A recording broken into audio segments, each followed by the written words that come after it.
안녕하세요. 오수진 주식입니다. 오늘은 인텔에 대해서 알아보겠습니다. 인텔은 비전을 PC에서 데이터 센터 그리고 모든 데이터 관련으로 비전을 다르게 잡고 그 변화를 위해서 한 걸음씩 나아가고 있습니다. 하지만 반도체 부분에서 7나노 프로젝트가 6개월 정도 더 늦어졌다고 해서 거의 20% 급락을 했습니다. 게다가 얼마 전에는 3분기 결과를 발표한 뒤에 10% 더 급락을 했습니다. 과연 인텔의 주가는 아직도 매력적일까요?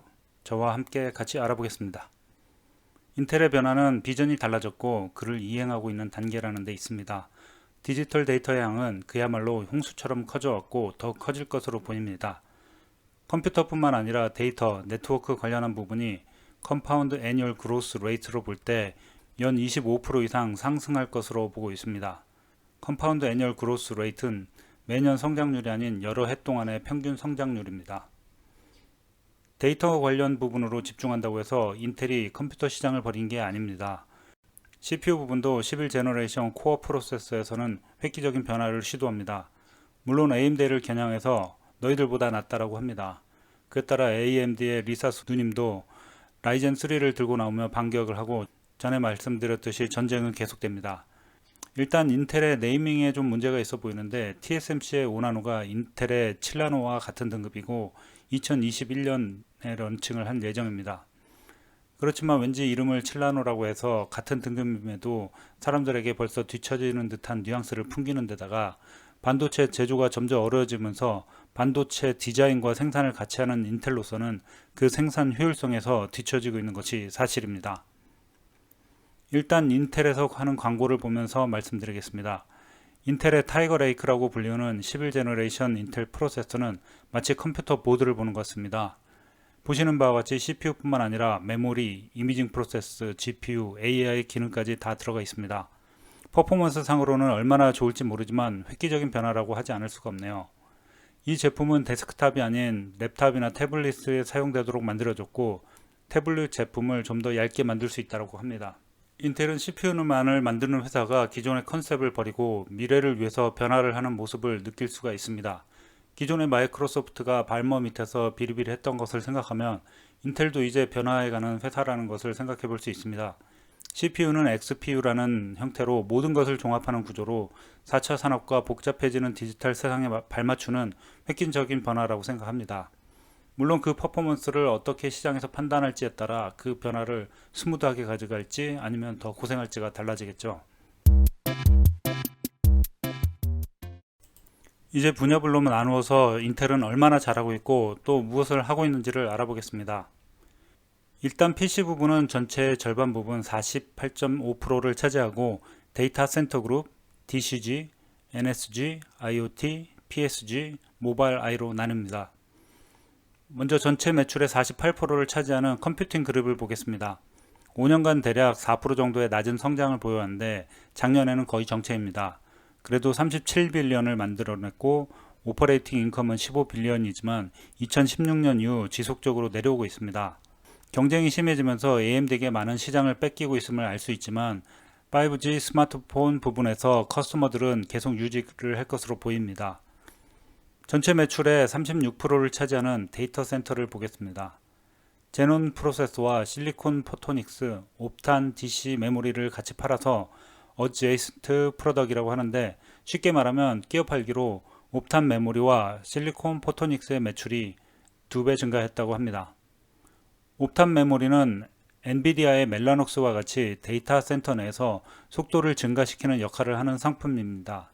멜라녹스 대비해서 얼마나 경쟁 우위가 있는지 궁금합니다.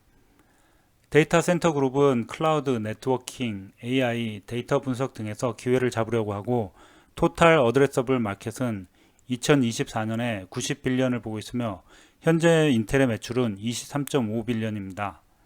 다만 매년 성장을 10%가량 하던 것이 작년에 2%밖에 못한 점이 걸리는 부분입니다. 그에 따라 오퍼레이팅 인컴도 작년은 마이너스 10%를 보였습니다. 작년 무역전쟁으로 많은 기업들이 불확실성에 투자를 안 한 점이 작용한 것으로 보입니다. 그래도 오퍼레이션으로 10빌리언을 벌어들였습니다.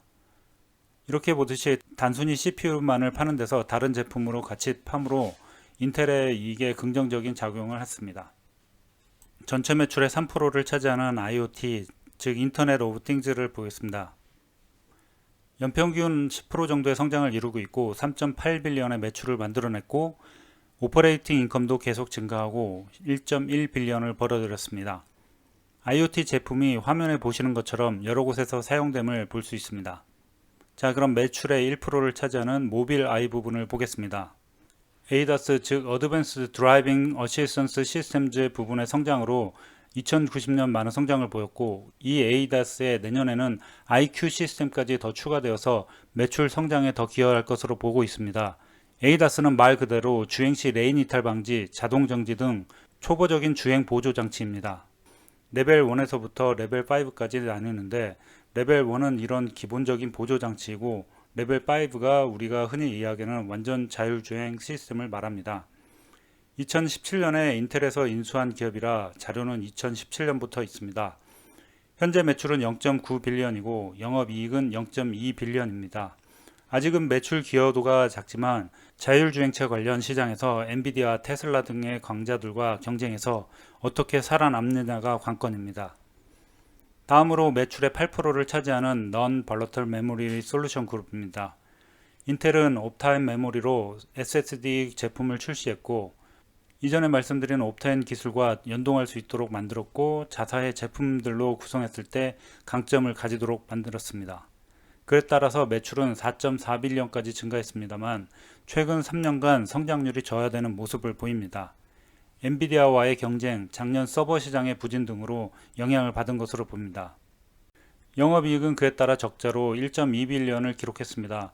인텔은 최근 낸드 기술 부분을 9빌리언의 하이닉스에 팔기로 결정했는데 여기서 볼 듯이 인텔의 영업이익에는 별로 도움이 안 되는 부분입니다. 5년간 부침은 있었지만 대략 20% 정도씩 성장을 해서 4.4빌리언의 매출은 있었지만 작년 성장률은 겨우 1.3%이고 영업이익은 1.2빌리언으로 적자를 기록했습니다. 여기만 봐도 인텔이 이 부분을 떼어주는 것이 그리 아픈 계약은 아닌 것으로 보입니다.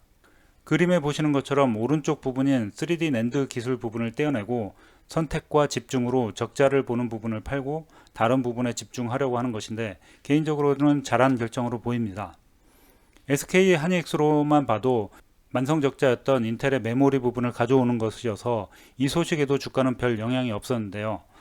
기존의 적자 회사였던 하이닉스가 연 매출 40조 원에 달하는 흑자 기업으로 만들었던 것을 감안하면 이 딜로 SK의 마술이 또 한 번 그려질 것으로 기대를 하게 됩니다.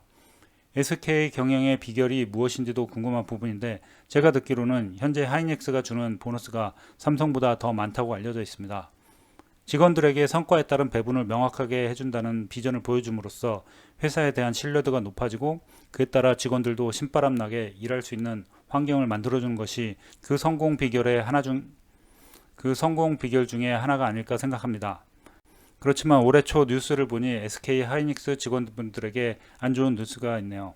다른 공장을 인수하게 되는 SK 하이닉스는 거기서도 성공적인 변화를 이뤄낼 수 있을지 궁금해집니다. 다음으로는 매출의 3%를 구성하는 프로그래머블 솔루션 그룹 PSG입니다. FPGA, 즉 필드 프로그래머블 게이트 어레이로 AMD가 인수설을 뿌리고 있는 자일링스와 경쟁하는 제품이고 에이직 반도체를 만들고 있습니다. 쉽게 이야기하면 FPGA는 여러 형태로 만들어 쓸 수 있는 반도체 제품인 반면 에이직은 어떤 물품에만 쓰일 수 있도록 만든 반도체 제품으로 이해하시면 됩니다. 4년간 대략 10%의 성장을 보이고 있고 작년 매출은 2빌리언으로 약간 정체되는 모습을 보이고 영업이익은 작년 0.3빌리언을 보였습니다. 오늘은 여기까지 간략하게 인텔에 대해서 알아보았습니다. 다음 편에서 모빌아이를 통해서 인텔의 히든카드인 자율주행에 대한 좀 더 재미있는 이야기를 하고 재무제표를 알아보겠습니다. 감사합니다. 오스틴 주식이었습니다.